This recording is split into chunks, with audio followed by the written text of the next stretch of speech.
What's up guys, you're watching Li-Fi TCG.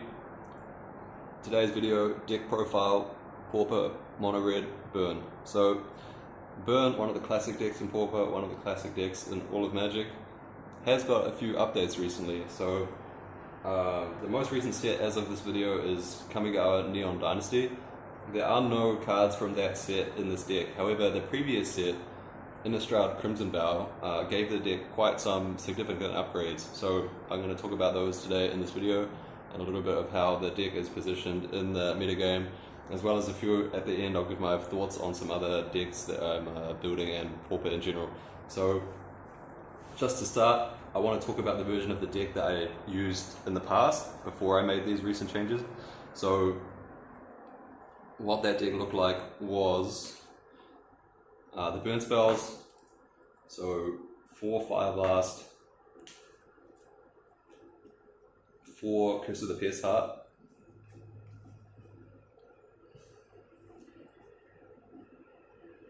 4 Skewer the Critics, 4 Lava Spike, 4 Chain Lightning, 4 Lightning Bolt, 4 Rift Bolt, 4 Searing Blaze, and maybe that was it. Yeah, for the spells.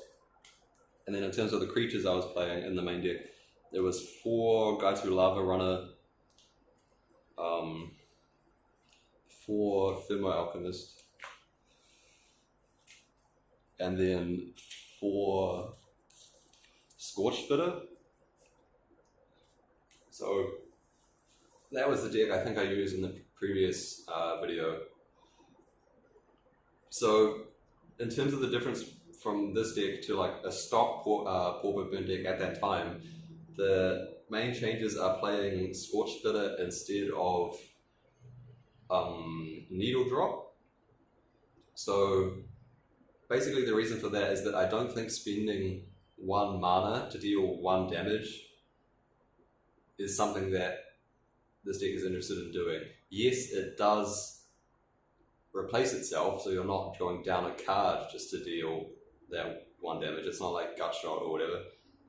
But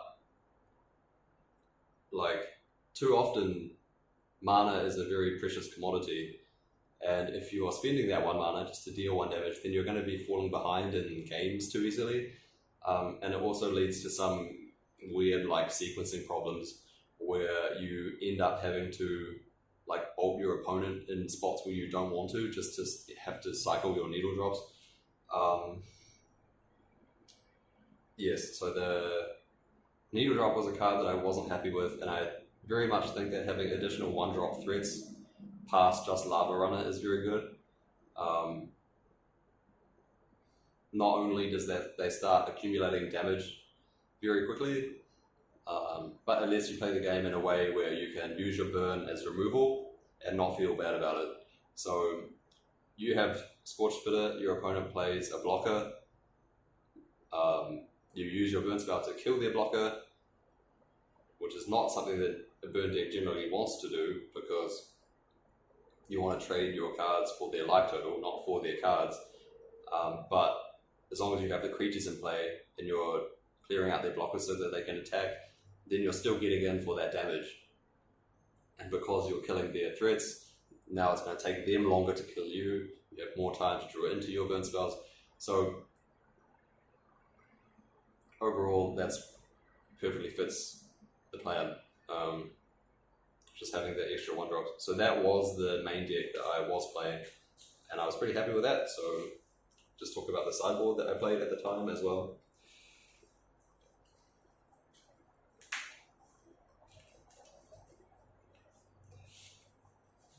So the best sideboard cards for this deck are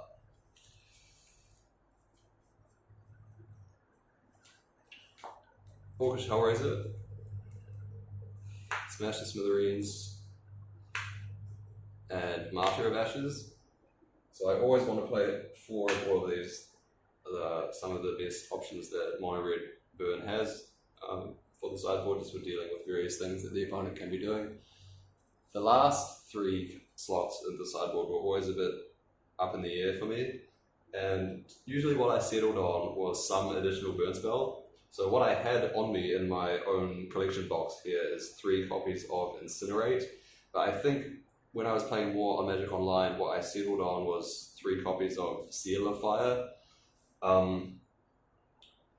So the logic behind this is you want some card that acts as both targeted removal to the face and also as targeted removal for creatures, but also target burn spell to the face, because some matchups you want to become like the ultra control deck where your burn just becomes like all removal spells and you remove all the opponent's creatures and then you kill them slowly with Curse of the Pierced Heart. But then there are also matchups where your opponent has like way too many blockers or the deck is full of removal. So cards like Scorchspitter or even like Lavarunner or Thermo Alchemist become really bad. And instead you just want to have more spells that go directly to your opponent's face. So a card like Incinerate is really the only option you have for that role, right? You just want more burn spells. So in the end, I sort of decided that actually Seal of Fire was a bit better, because in the matchups where you want it to be removal, which are a little bit more common, the 1 mana cheaper matters a lot more than the 1 extra damage. Sometimes versus Riverboa, actually, it's nice that Incinerate stops the Regenerate, but that's a little bit of a trivia fact, not really anything to get too worried about. So yeah, that slot was a bit of like a flex slot, but Incinerate or Seal of Fire or some kind of burn spell is really the best option that was available. So what are the changes then? What are these new Crimson Bound cards we're playing? So the first change is that rather than play Scorchspitter, I'm now playing 4 copies of Voldaren Epicure. So the Epicure has become pretty stock at this point in all the burn decks that people are playing. So Voldaren Epicure, I'll just quickly tell you what it does in case you haven't been following Pauper for a while. It's red mana for a 1/1, so it's exactly the same as Scorchspitter in that regard. When it enters the battlefield, it does 2 things. It deals 1 damage to the opponent, and the second thing is that you make a blood token. So a blood token is the new artifact thingamajig that has been designed. You can think of it like as clues or treasures or foods. So what a blood does, you pay 1 mana, you sacrifice the blood and you discard a card, then you draw a card. So let's talk about this for a bit. So at first, this Epicure wasn't even on my radar at all. I just looked at it and I sort of thought well, Scorchbit is just more damage, right? I want to play my 1-drop on turn 1 and start attacking with it. And Scorchbit does 2 damage per attack, and this is just a 1/1 that only does 1 damage per attack. Whatever. But as I saw more people sort of chattering about this new card and getting a bit more excited about it, I thought, well, okay, I gotta do my due diligence and try it, right? So actually the thing to sort of remember is that Scorchspitter only does more damage than Epicure if it attacks 2 times.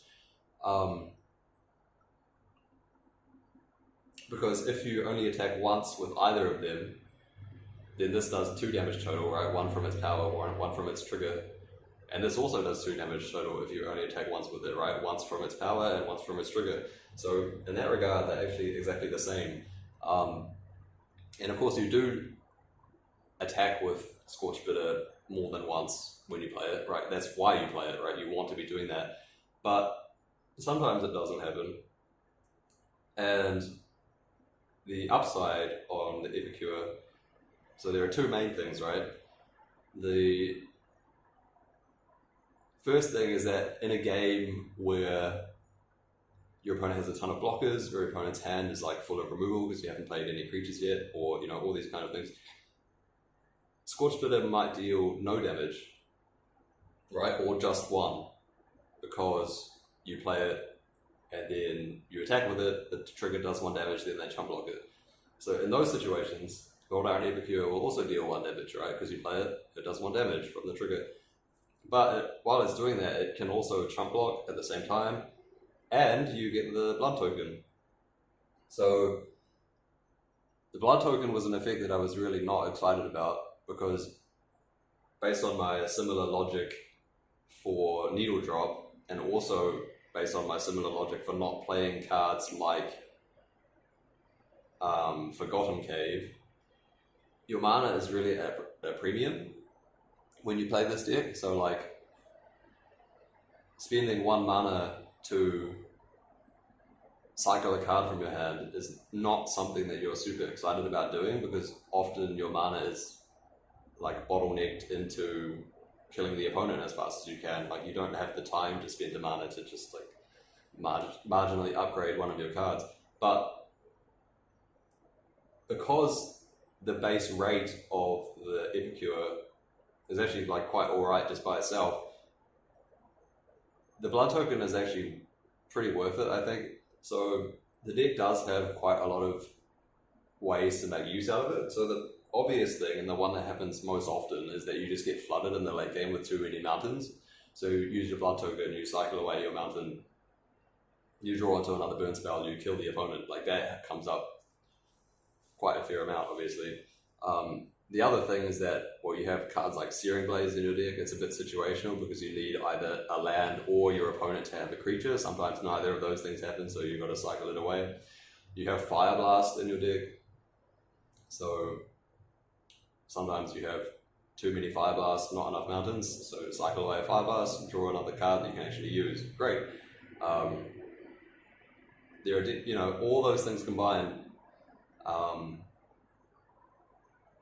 mean that the blood token is actually quite worthwhile. Now, of course, there are plenty of games where the game ends, you never had a spare mana to activate your blood token.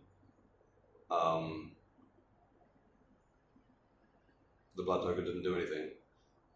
There are also games where that happens and you wish you just had the Scorch Spitter instead, right? Because it would have dealt more damage. I'm not saying that the Epicure will always be strictly better, but overall, I do think the Vampire is the better card to be on. Just all of those like little things combined mean that just it's a bit of a better card than the Scorch Spitter, I think. So hopefully I've explained that thought process well enough. So the other change that I've made to the deck is in the sideboard, where I'm playing 3 Reckless Impulse instead of the Seal of Fire or the Incinerate. So basically what I said about Incinerate, right, or that sideboard effect, is that sometimes I want cards that go face, because my opponent's deck is full of removal or blockers, so I don't want creatures, I just want more burn that goes face. Or I want more removal, because I want to play as a control deck and I want to burn away all my opponent's creatures and kill them slowly with Orcish Hellraiser or Curse of the Pestar or whatever. So I want my sideboard card to be a card that does both of those things. But if all the rest of my other cards in my deck do that thing, or you know they fit on that plan that I have in that matchup, then just drawing 2 more cards will also achieve that result. So that's why I'm playing Reckless Impulse now. In those grindy matchups, you draw 2 more burn spells. Now you have 2 more removal spells. You're playing a control deck, or your opponent played a Lone Missionary or whatever. They gained some extra life. You drew an extra burn spell off this, then you took that extra life away. You know, like that's basically how it goes. So I do think this is better than an extra burn spell. So that's basically where I am at with this card. I think it's pretty straightforward why you would play it, and I think that explanation makes sense, but if you're not on board with that, whatever, you let me know in the comments. So the other issue that I'm having with the deck right now is that the last creature slot, because in the previous version of the deck I set up I had the 4 Lavarunner, the 4 Scorch Spitter, and the 4 Thermo Alchemist. Well, I cut the Scorch Spitter for the Vampire, the Voldaren Epicure. Am I still playing the Thermo Alchemist? So, in the previous format, sort of like, when like Blue-Black was really popular, I guess, and Tron was also very good. There was a point where I just wasn't very happy with Thermo Alchemist because the format is very efficient. There are lots of cheap removal that can kill this for either 1 or 2 mana, and you're not very happy about that. You definitely don't want to trade cards with your opponent in a way where you're like even or down on mana. Like that's just a recipe for losing the game. So burn decks and other formats also play 2 mana cards, creatures rather, but they're called Eidolon of the Great Rebel, and therefore if your opponent uses like a lightning bolt or a fatal push on it, they take 2 damage off it, so you're happy with that. Thermo Alchemist, not the case. So in a previous version of the deck, not the previous version that I did the video on, that I showed you before, because obviously that had the Thermo Alchemist in it, but and then like an intermediate iteration, I cut the Thermo Alchemist and I was playing Flame Rift instead, because the idea was that there weren't enough decks in the meta that really punished you for damaging yourself, and if the best case scenario was that you untap with Thermo Alchemist, you fire off like a flurry of burn spells. In total, your Thermo Alchemist is probably worth about like 4 damage anyway. So this is roughly the same amount of damage, and it's a better top deck, right, in the late game because it effectively does it 4 damage straight away. You don't have to wait to untap with it. It's not contingent on your opponent like not having removal. So Flame Rift was a card I was pretty happy with. Now, however, with the Neon Kamigawa format, this card is a lot more of a liability. So the first reason for that is like Ninja's Fairies is a lot more popular, and the aggro version of Ninjas, the mono blue version, is a lot more popular because you get to play like way more aggressive game plan with all your untapped mana and your extra ninja that you have now with the Moon Circuit Hacker or whatever it's called. So dealing damage to yourself is a liability because they have mutagenic growths and more attackers than the old versions of the 2-color versions of Fairies that are more controlling. And B, just spending 2 mana in a way that doesn't interact with the board is quite bad. So Curse the Pierced Heart, for example, is also like bad in that way, but that's not the comparison, right? Like comparing these against a deck that only has Snap as removal, like if you tap out for this and they snap it, that's still quite bad, but not the worst. Like you still have it, you can try again next turn, and in any case, it has a 3 toughness and it can just block their ninjas if they don't have anything. So that's worth quite a bit actually compared to the Flame Rift. So that's 2 reasons why Flame Rift is bad in that matchup compared to like the Alchemist. And then there's like the Boros artifact deck with the Synthesizer, really popular now. Then against that deck, they have like a ton of Galvanic Blast and Lightning Bolts and stuff. Dealing 4 damage to yourself in that matchup, pretty bad.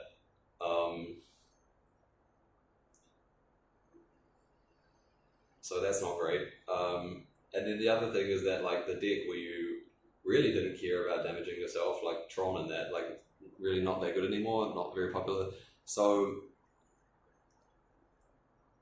but the other thing is that like against the deck with a million bolts and like Galvanic Blast and stuff, Thermo Alchemist isn't very good either because it just has the same problem where you tap out for it on turn 2 and then they kill it with their 1 mana removal spell. So Thermo Alchemist might still be the pick, like it's still a decent card. But what I'm testing at the moment instead in that space is I'm playing 4 main deck Keldon Marauders. So Affinity is another matchup, right, where like both Flame Rift and, well, I guess Affinity has a few less removal spells, so Thermo Alchemist is a little bit stronger, but it does die to Galvanic, and it doesn't really block anything. But whereas like Keldon Marauders, in a matchup where your opponent's being really aggressive, it does a decent job as a blocker. If you attack and it trades with something, that's generally something you're okay with as well. Against Mono Blue, if their only removal is Snap and they use Snap on this, they still take 1 damage from the leave the battlefield trigger, and then next turn you're going to be playing it again. So, like, all these factors make me quite like Keldon Marauders right now. But again, depending on that, also Mono Black Control just won the PTQ, I think, which is also a matchup where you'd much rather have Keldon Marauders, I think. So yeah. And the other thing is that Thermo Alchemist also gets worse in a bit of the deck where you're not playing Needle Drop, and I still think that card is bad. So yeah, right now, I'm not 100% confident about this, but I'm thinking that Keldon Marauders might get the edge over playing Thermo Alchemist. Because though they're like,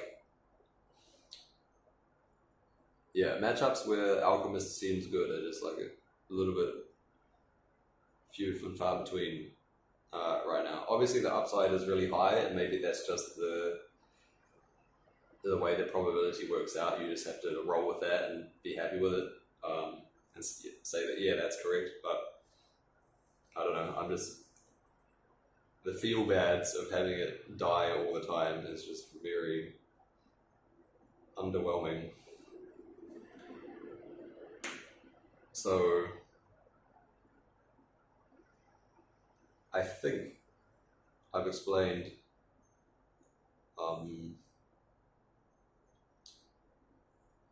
most of the points. So a few questions you might have. Okay, so in the last few slots of the deck with this Keldon Marauders, could you just play Scorch Spitter back in the deck again and then have 12 1-drops? I think the answer is no, because you get hands that flood on too many things that need to attack, and you can't cast them all fast enough. So what ends up happening is that your deck is too, A, full of bad top decks, and then B, you just can't play out all your creatures in time where your opponent's set up with removal and blockers and stuff for them. So like it ends up not playing out that well. So that's an issue. The other issue is then like the other question you might have is, well, you seem to have these sort of like generic 2-mana cards in your sideboard as well, like the Reckless Impulse and also the Orcish Hellraiser.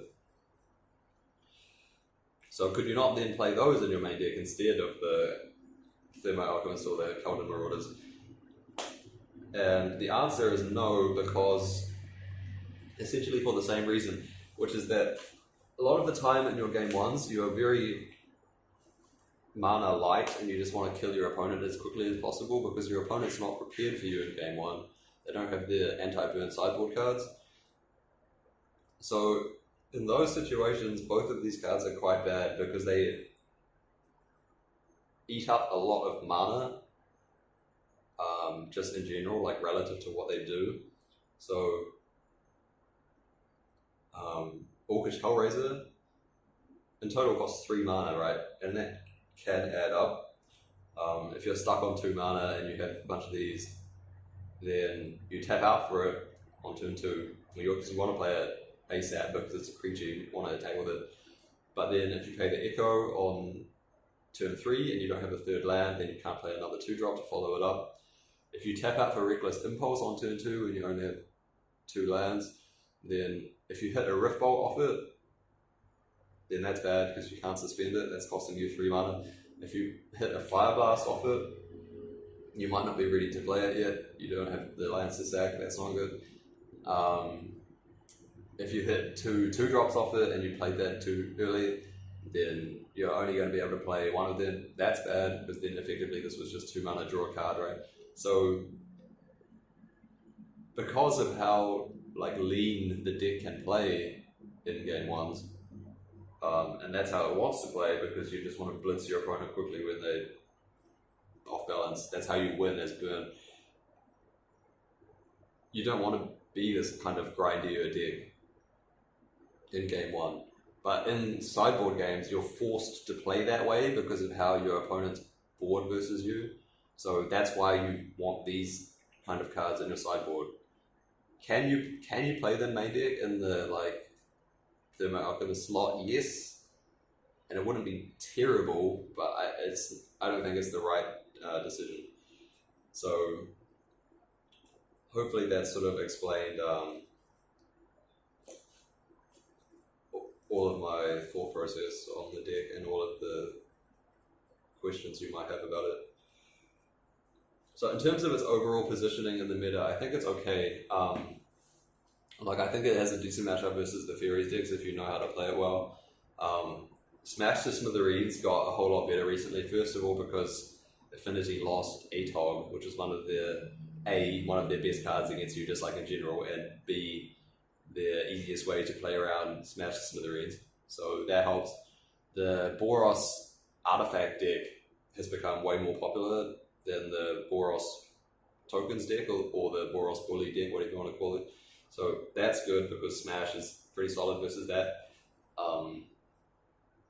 So that's nice. The bad thing is that like Tron has sort of fallen off the map, which is one of your easier matchups, especially game one. And the Storm deck is very, very, very hard to beat. So like sometimes you can race it, which is fine, but then like they're playing a ton of Weather the Storm in the board. It's very, very hard for you to beat that card. Because like either like in a post-board game, they're going to have two kinds of hands, right? The first kind of hand is just like their storm off ASAP and kill you kind of hand, and you're probably not fast enough to deal with that usually. The second type of hand they can have is their like very fast storm off and play Weather the Storm and gain like 20 life or whatever. Now, depending on what hand you have, you can definitely set up like some Hellraiser and some Lavarunner or whatever, and you can be dealing quite a lot of damage per turn. But it's just really hard to both have that and also kill your opponent quickly enough before they draw up a new hand and storm off and relay kill you again. It's just not a very good matchup. So while that deck continues to be very popular, and in my experience on the Magic Online leagues, it is very popular right now. I don't know if I can recommend Burn exactly, but I think this version of it is probably the best one. But as with most versions of this like Storm combo deck in Pauper, when it tends to get too powerful, it usually eats a ban. Galvanic Relay might be on the chopping block soon, so yeah, that's a little bit of an issue. But the new Boros decks, they're more artifact based and they don't have Prismatic Strands as like a key part of their plan anymore because it's a longbow with Synthesizer. And then versus the Furies decks, you have like an even to like slightly favored matchup, but it's very dependent on like play skill and all that. So that's not so bad. It's just the Storm is the big elephant in the room right now if you want to think about playing this deck. So that's everything for Burn out of the way. What else is happening? So the other decks. So Tortured Existence, pretty happy with the ATOG ban and the Tron stuff. Tron not being a thing anymore is nice as well. Storm can be a bit of a problem, so what I'm doing now is I'm playing 4 Mesmeric Fiend in my board. That lets you trim some slots for other matchups as well. So my main deck is still basically the same, but just adjust the sideboard for the new metagame. So that's decent for that deck as well. Not a huge change, but I could do a video on that. The blue-black desert control deck that I brewed up a while ago got a pretty big upgrade recently, actually, with the new Kamigawa card. It's called You Are Already Dead. It's a black instant destroy target creature that was dealt damage this turn, draw a card. So obviously that's very synergistic with desert. But then with that spell and the Jarl of the Forsaken, you a little bit light on damage sources if you only have desert. So I like to play Kuombage, which is in that deck as well now. But then because of that's like a double black card, you have to overhaul the whole mana base, and like it changes the whole deck in quite a significant way. So that deck is actually like very fun to play, and I think it's a decent choice at the moment, maybe. So I could do a video on that next. Tron, which is a deck that I really liked in the past. Recently, the ban, the Prophetic Prism and the Bonder's Ornament, has hurt that deck a lot. So Ornament ban is actually not too bad, because in the new set with the Neon Kamigawa, there's a new artifact which is very similar. It's Network Terminal. So 3-mana artifact, it has the ability tap, add 1 of any color. So that's the same as Bonder's Ornament. And then it has the ability pay 1, tap it, tap 1 other untapped artifact, draw a card, then discard a card. So it costs less mana than a Bonder's Ornament to activate. And while it doesn't give you actual card advantage, right, because it's a loot rather than a draw, in a lot of games you don't actually care about that, because you have so many extra cards left over from your Marauders and stuff. You don't actually need the card advantage, you just need the velocity to like dig for your next fog effect, or assemble your flicker combo before your opponent does, or all this kind of thing. Like you often have like a leftover land or something just to discard, that you don't necessarily care that much about the difference between draw versus loot. The issue with Tron right now is that the Prophetic Prism ban actually hurts it so much. So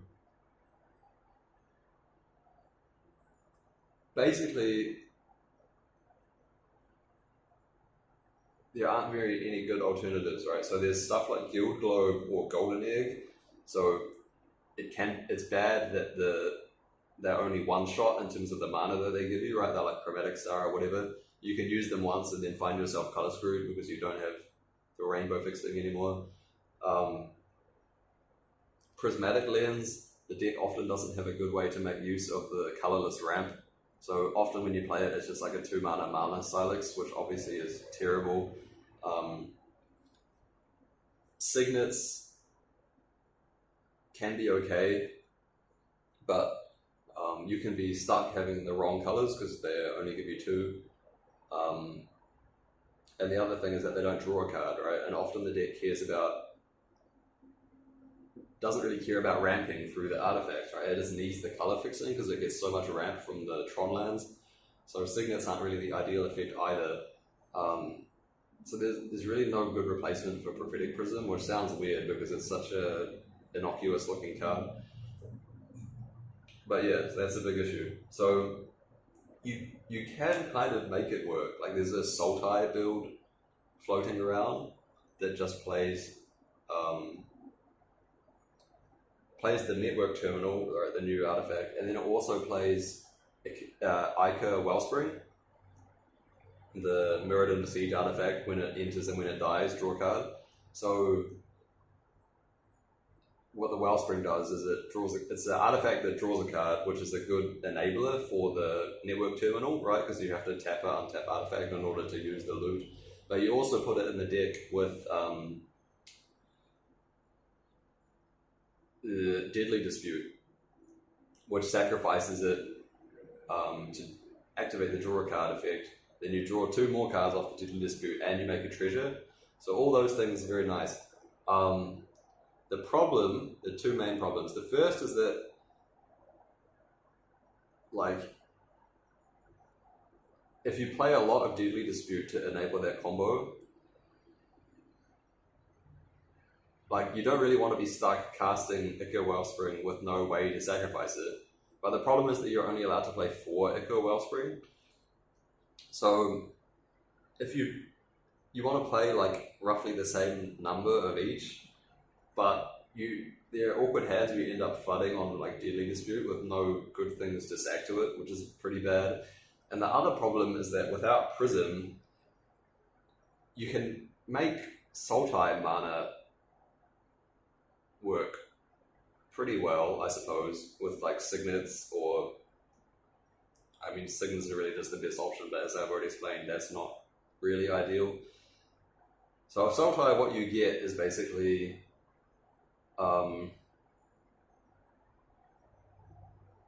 your blue card draw, your black for your Deadly Dispute, and then you have green for your Pulse of Marasa and your Fogs. But one of the big draws for Tron in the past was being able to play 5 colors means you could play things like Stonehorn Dignitary and Pyroblast in the sideboard very easily. And I don't know how well that works out now, whether you can actually do that or not. And then the thing is that if you don't have access to those extra interactive pieces, like specifically Pyroblast, and you're just sort of like a value flicker deck with a few counterspells in it, are you a better deck at that point than something like Blue-White Familiars? And I think the answer is probably no. So it's very hard to think of a reason to play Tron at the moment. Now, it's possible that with the pure Sultai build, rather than playing cards like Pyroblast, you can instead play like Duress, which might actually be better versus Storm, which is like a pretty relevant thing at the moment. But like overall, it still feels like a bit of a downgrade. And like no matter what build you end up playing, the loss of Prism like hurts so much. I just don't think that Tron is like a very good choice at the moment. And the other thing is that the metagame is sped up a lot. So Mono Blue Ninjas is a very hard matchup. It was hard in the past. Now it's even harder because the deck got better. The Boros Artifact deck with all the burn and the Clint and stuff sped up a lot and became a lot harder to deal with. So none of these things are things that you're very happy about.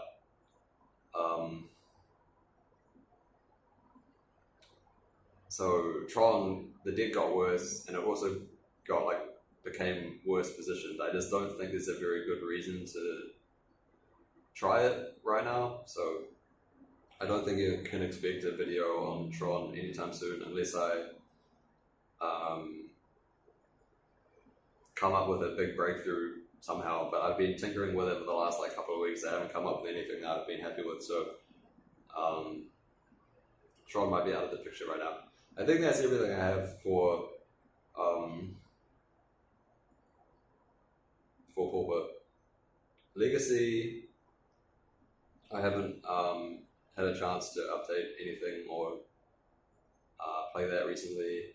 Modern, I've been looking at the Lotus Breach combo and maybe the Bring to Light Valky Scapeshift stuff. Those decks I quite like, but I don't have any special insight to give for those, so I'm not going to be talking about them. And those are basically the only formats that I've been looking at. The other thing I might do next is a Final Fantasy video on the FFTCG. Basically, since the last time I looked at that, there's been a lot of sets that have come out, and I've just recently updated my constructed deck with a few cards from the new set.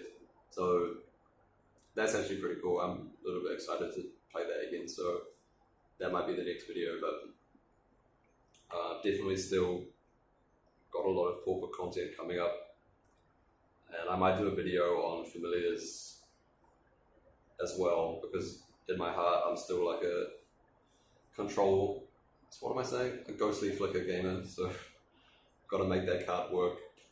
Got to use my promo Muldrifters with the cool art, so that might be another video too. Anyway, this has been Pauper Burn, mostly. Li-Fi TCG, signing out.